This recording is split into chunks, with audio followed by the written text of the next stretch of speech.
BJP ఆధ్వర్యంలో 2 రోజులు BJP అధ్యక్షుడు రామచంద్రరావు గారు దీక్ష చేపడుతున్నారు. ఫీజు కోసం విద్యార్థుల భరోసా పేరుతో దీక్ష చేస్తున్నారు. దీనిపై మనతో మాట్లాడడానికి మాజీ కార్పొరేటర్ శ్రవణ్ ఉన్నారు. చెప్పండి అన్న, సీఎం దగ్గరనేమో అసలు నా దగ్గర పైసలు లేవు, నన్ను కోసినా కూడా డబ్బులు రాలే అంటున్నారు. మీరేమో విద్యార్థులకు ఫీజు రియంబర్స్మెంట్ చేయమంటున్నారు. వేల కోట్ల రూపాయలు ఉంది, ఎక్కడి నుంచి చేస్తారనుకుంటున్నారు? ముఖ్యమంత్రి గారు వారు కేవలము మాటల్లో మాత్రమే పనిచేస్తున్నాడు. అరచేతిలో తెలంగాణ ప్రజలకు వైకుంఠం చూపించి ఈరోజు గ్రౌండ్ పైన మాత్రం రూపాయి కూడా తీయలేనటువంటి పరిస్థితిలో విద్యా వైద్యం అనేటివి చాలా ప్రధానమైనటువంటి అంశాలు. ముఖ్యంగా ఈ సమాజంలో విద్యకు సంబంధించి మెజారిటీ బడ్జెట్ కేటాయిస్తామని చెప్పి హామీ ఇచ్చినటువంటి కాంగ్రెస్ ప్రభుత్వము యూత్ కోసం డిక్లరేషన్లు చేసి రాహుల్ గాంధీ వచ్చి నోటికి వచ్చినట్టు మాట్లాడినటువంటి సందర్భంలో ఈరోజు కనీసము ఫీజు బకాయిలు కూడా చెల్లించలేనటువంటి పరిస్థితిలో కాంగ్రెస్ పార్టీ ఉందంటే ఎంత అధ్వానమైనటువంటి పరిపాలన తెలంగాణ రాష్ట్రంలో నడుస్తుందో మనం అర్థం చేసుకోవాల్సిన అవసరం ఉంది. దాదాపు 15,000 కోట్ల రూపాయలు 40 లక్షల మంది విద్యార్థుల జీవితాలతో, అంటే మొన్న చిన్న చిన్న పోస్టులు అంగన్వాడీ లాంటి పోస్టులు పడితే కూడా సర్టిఫికేట్ల వెరిఫికేషన్ కోసము కాలేజీ స్టూడెంట్స్ మరి కాలేజీలో వాళ్ళు సర్టిఫికేట్స్ వెరిఫై చేసుకోవాలంటే సర్టిఫికేట్లు ఇవ్వాలి కదా.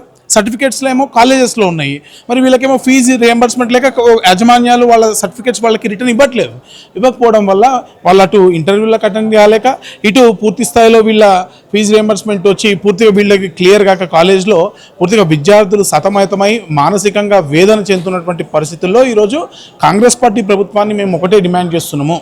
ఈరోజు విద్యార్థుల జీవితాలతో చెలగాడేటువంటి హక్కునికి ఎవరిచ్చారు? ఈరోజు జంతర్ మంతర్లో కొంతమంది నీటు పేరుతోటి నీటు విద్యార్థులు లేకుండా యాంటీ సోషల్ ఎలిమెంట్స్ ఒక ఉద్యమాన్ని చేస్తే దానికి నువ్వు మద్దతు ఇచ్చి విద్యార్థుల పక్షాన నిలిచినట్టుగా దబ్బా కొట్టినటువంటి ఈ ముఖ్యమంత్రి ఈరోజు తెలంగాణ సొంత రాష్ట్రం తెలంగాణ, నువ్వు ముఖ్యమంత్రిగా ఉన్నటువంటి ఈ రాష్ట్రంలో, నువ్వు విద్యాశాఖ మంత్రిగా ఉన్నటువంటి ఈ రాష్ట్రంలో విద్యార్థులు గోసపడుతుంటే ఫీజు రియంబర్స్మెంట్ లేక ఇన్ని ఇబ్బందులు పడుతూ ఉంటే మరి పిల్లలు చదువుకోలేనటువంటి పరిస్థితిలో ఈరోజు ఉంటే నువ్వు డంపాలు కొడుతున్నావు. ఈరోజు ఏమంటున్నావు, బ్రేక్ఫాస్ట్ పెడుతున్నా, లంచ్ పెడుతున్నట్టున్నావు. అవి కూడా ఎక్కడ కూడా సరైన స్థితిలో ఇంప్లిమెంట్ చేయలేని పరిస్థితి. పూర్తిగా అవి కూడా వాళ్ళ కమిషన్లకి, వాళ్ళ కార్యకర్తలకు కాంట్రాక్ట్లు ఇచ్చి ఆ వంటలు చేసేటువంటి కాంట్రాక్ట్లు ఆ సంఘాలు కానివ్వండి, లేకపోతే మిగతా కాంట్రాక్ట్లు కానివ్వండి, వాళ్ళకి ఇచ్చేటువంటి ప్రయత్నం చేస్తున్నాడు తప్ప ఈరోజు విద్యార్థులకు భోజనము పెట్టేటువంటి పరిస్థితి లేదు. హాస్టళ్లలో విద్యార్థులకు సరైన వసతులు లేవు, ఇటు ఫీజు రియంబర్స్మెంట్ లేదు. కాలేజీల్లో లేదా పాఠశాలలో నాణ్యమైనటువంటి బోధన సిబ్బంది కూడా లేనటువంటి పరిస్థితిలో పూర్తిగా విద్యా వ్యవస్థ కుదేలేనటువంటి పరిస్థితి. నువ్వు పెద్దవి ఏం చేయక్కర్లేదు నాయన. ఆల్రెడీ ఇప్పుడు ఏ విధంగా అయితే సిస్టమ్ కనీసం అంతో ఇంతో నడుస్తుందో ఆ సిస్టమ్ నడిపించేటువంటి ప్రయత్నం చేయండి. ఒక స్కూల్కి, గవర్నమెంట్ స్కూల్కి స్కూల్ మేనేజ్మెంట్ కమిటీ ఉంటే ఆ స్కూల్ మేనేజ్మెంట్ కమిటీకి కొన్ని డబ్బులు నెలలా పడుతుండే. ఆ స్కూల్లో ఊడ్చే వాళ్ళు ఉంటే ఊడవాలన్నా తుడవాలన్నా చిన్న ఖర్చులున్నా కనీసం ఈరోజు స్కూల్ మేనేజ్మెంట్ కమిటీలకు డబ్బులు లేనటువంటి పరిస్థితి. మన ఊరి మనబడి పేరుతో స్టార్ట్ చేసినటువంటి ప్రోగ్రామ్స్ ఎక్కడ పడితే ఎక్కడ వేసిన గొంగలి అక్కడే ఉన్నట్టుగా ఆగిపోయినటువంటి పరిస్థితి.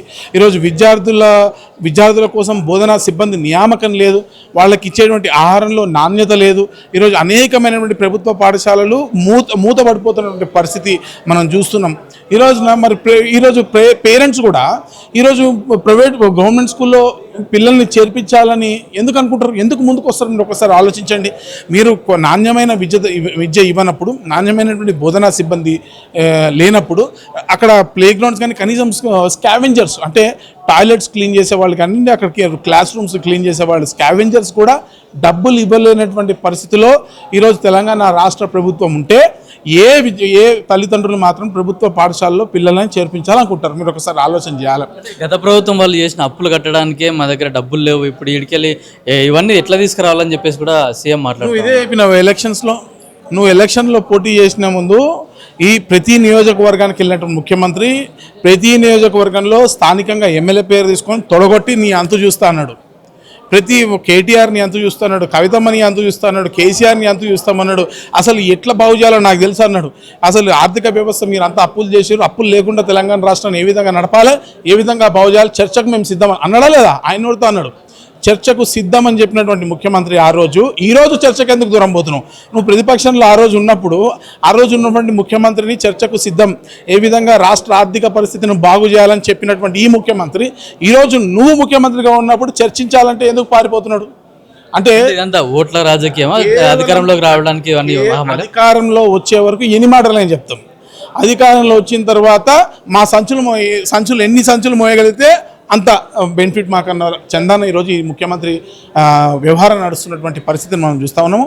ఈ ముఖ్యమంత్రి సంచులు మోయడానికే తప్ప పుస్తకాల సంచులు కాదు, డబ్బు సంచులు ఢిల్లీకి మోస్తున్నాడు తప్ప పిల్లలు మోసే పుస్తకాల సంచిపైన దృష్టి లేదు. ఇది ఈ ముఖ్యమంత్రి యొక్క వైఫల్యం.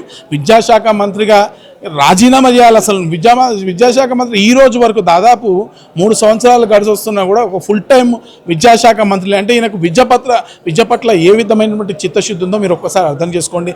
విద్య పట్ల కానివ్వండి, వైద్యం పట్ల కానివ్వండి, తెలంగాణ రాష్ట్ర ప్రజల పట్ల కానివ్వండి ఎటువంటి చిత్తశుద్ధి లేదు. ఈయన చేసేదంతా కూడా మేనేజ్మెంట్, అంటే ఏదో ఒక సంచలనమైనటువంటి ఒక అంశాన్ని తీసుకురావాలి. ఒకరోజు హైడ్రా అనాలి, ఒకరోజు ఇంకో అనాలి, ఇంకో రోజు ఇంకో అంశాన్ని తీసుకురావాలి. ఓ రోజు ప్రధానమంత్రి గారిని తిట్టాలి, ఓ రోజు కిషన్ రెడ్డి గారిని తిట్టాలి, ఓ రోజు బండి సంజయ్ గారిని తిట్టాలి. ఆ రోజుకు పబ్బం గడపాలి. ఆ వారం రోజులు ఈ మీడియా స్పేస్లో ఈ అంశం మాత్రమే నడవాలా. ఎవరు 6 గ్యారెంటీలు అడగద్దు, ఎవరు పరిపాలన గురించి ప్రశ్నించద్దు, ఎవరు ఫీజు రియంబర్స్మెంట్ గురించి మాట్లాడదు, ఎవరు యువత గురించి మాట్లాడదు, ఎవరు మహిళలకు ఇస్తానటువంటి స్కూటీల గురించి కూడా మాట్లాడద్దు. ఈరోజు 22A మీరు చూడండి ఎంత ఘోరమైనటువంటి ప్రభుత్వమే. మంత్రి సాక్షాత్ మంత్రి, రెవెన్యూ శాఖ మంత్రి ఆయన ఒప్పుకున్నాడు మా తప్పైందని.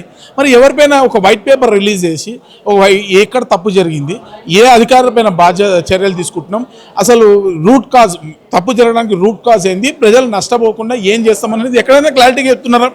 ఈరోజు ప్రజలను అంటే బడా రియల్టర్ల దగ్గర నుంచి ఈ భూములు సెటిల్ చేసుకోవడం కోసము ఈరోజు ఈ 22A స్కామ్ జరుగుతుంది. దీనిపైన ఖచ్చితంగా ముఖ్యమంత్రి గారు ఒక జ్యుడిషియల్ ఎంక్వైరీ అనేయాలి, లేదా CBCID కన్నా, లేదా CBI కన్నా ఏమని చెప్పి కేంద్ర ప్రభుత్వం చెప్పాలి. నీకు నిజంగా చిత్తశుద్ధి ఉంటే ఈ మూడింటిలో ఏదో ఒకటి చేయడానికి నీకు వచ్చినటువంటి నష్టమైంది కాబట్టి ఏ విచారణ జరగలేదు. ఈరోజు మరి ఒక పరీక్ష లీక్ అయిందని చెప్పి నువ్వు ఆ రోజు పేపర్ లీక్ అయిందని చెప్పి ఒక కేంద్ర ప్రభుత్వంలో ఉన్న ఒక మంత్రినే రాజీనామా చేయమని నేను అడుగుతున్నా. ఈరోజు తెలంగాణ ప్రజలు దాదాపు 1,00,00,000 ఎకరాలు 22A పరిధిలోకి తీసుకొచ్చి అనేక మంది ప్రతి కాలనీలు పెట్టేసారండి. మిడిల్ క్లాస్ వ్యక్తి మీరు ఒక ప్లాట్ కొనుక్కున్నారు, అవసరానికి మీ బిడ్డకో మీ కొడుకు చదువుకో మీరు అమ్మాలనుకుంటున్నారు, అమ్మలేనటువంటి పరిస్థితి, రిజిస్ట్రేషన్ కాలేని పరిస్థితి. చివరికి ప్రభుత్వము జీవోల ద్వారా అమ్మినటువంటి భూములే మళ్ళీ 22Aలో పెట్టిరంటే ఎంత ఘోరమైనటువంటి పరిస్థితి. మీరు మరి దీనిపైన ఈ మంత్రి రాజీనామా చేయడా, ఈ ముఖ్యమంత్రి సమాధానం చెప్పడా, దీనిపైన ఒక వైట్ పేపర్ ఇయ్యరా, దీనిపైన అసలు వాళ్ళ ఆలోచన ఏంది, అసలు తప్పైపోయిందని చెప్పి చేతులు దుప్పుకోవడం తప్ప బాధ్యులు ఎవరు అనే దానిపై బాధ్యులు మరి మంత్రే కదా, మంత్రి ముఖ్యమంత్రి వీళ్ళలో ఎవరో ఒకరు రాజీనామా చేయాలి. వీళ్ళు ఎందుకు అంటే నీకో న్యాయం పక్కనుకో న్యాయమా? వాళ్ళకి వేరే పార్టీలకు వేరే రాష్ట్రాలకైతే ఒక న్యాయం ఉంటుంది, నీకైతే న్యాయం ఉంటుందా? ఇంత లక్షలాది మంది విద్యార్థుల జీవితాలు, తెలంగాణ ప్రజల జీవితాలు ఆగమవుతుంటే ఒకవైపు భూములు పోతున్నాయి, ఒకవైపు విద్య పోతుంది, ఒకవైపు వైద్యం పోతుంది.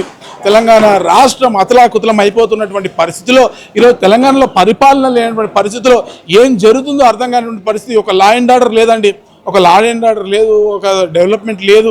నువ్వు అటు ఫ్యూచర్ సిటీ అని చెప్పి ఇటు ఇంకో సిటీ అని చెప్పి మాయ మాటలు చెప్తున్నావు తప్ప రియల్ ఎస్టేట్ అనేది పూర్తిగా కుదేలేదు.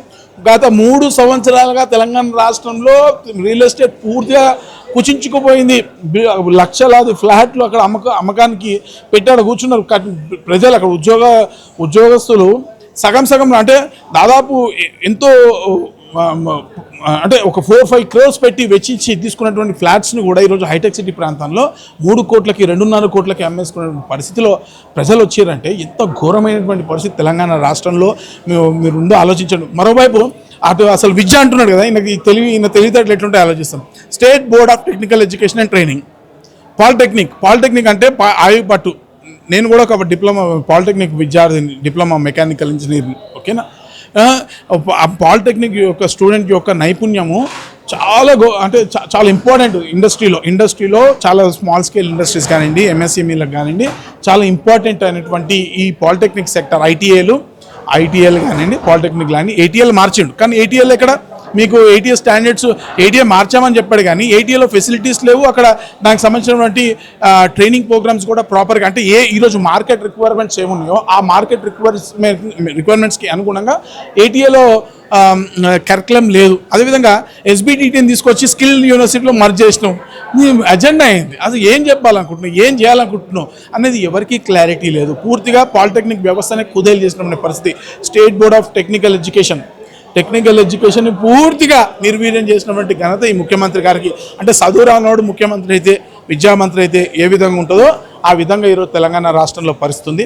కాబట్టి ఈరోజు మేము ఒకటే డిమాండ్ చేస్తున్నాం, ఈ ముఖ్యమంత్రికి నూకలు చెల్లినాయి. ఖచ్చితంగా ఈరోజు తెలంగాణ రాష్ట్ర ప్రజలు విసిగి వేసారిపోయారు. అందుకే ఈరోజు ఎలక్షన్లు పెట్టలేని పరిస్థితిలో మీరు చూస్తూ ఉన్నారు కదా. ఒక కనీసం డీలిమిటేషన్ కూడా కరెక్ట్ ప్రాపర్గా చేయలేక ఎస్ఐఆర్ తర్వాత ఏమోట్లు ఇస్తాయి, ఎస్ఐఆర్ తర్వాత ఏమొస్తాయి, ఎంత విస్తీర్ణం, హైదరాబాద్ అసలు అస్తిత్వాన్ని పూర్తిగా నాశనం చేశారు. నీకు అసలు హైదరాబాద్ అంటే ఒక డివిజన్, ఒక కనీసం 40,000 డివిజన్ ఉండి ఒక కార్పొరేటర్ ఒక వాల్యూ ఉండి ఒక సిస్టమ్ ఉండాలి. కానీ ఈరోజు ఒక దగ్గర 10,000 ఓట్లు ఉంటాయి, ఒక దగ్గర 50,000 ఓట్లు ఉంటాయి, ఒక దగ్గర డీలిమిటేషన్ అవుతుంది, ఒక దగ్గర డీలిమిటేషన్ కాదు. అంటే ఏ ఒక్కరి కూడా కరెక్ట్గా చేయలేటువంటి పరిస్థితులు ఈ రాష్ట్ర ముఖ్యమంత్రి పూర్తిగా విఫలమైండు.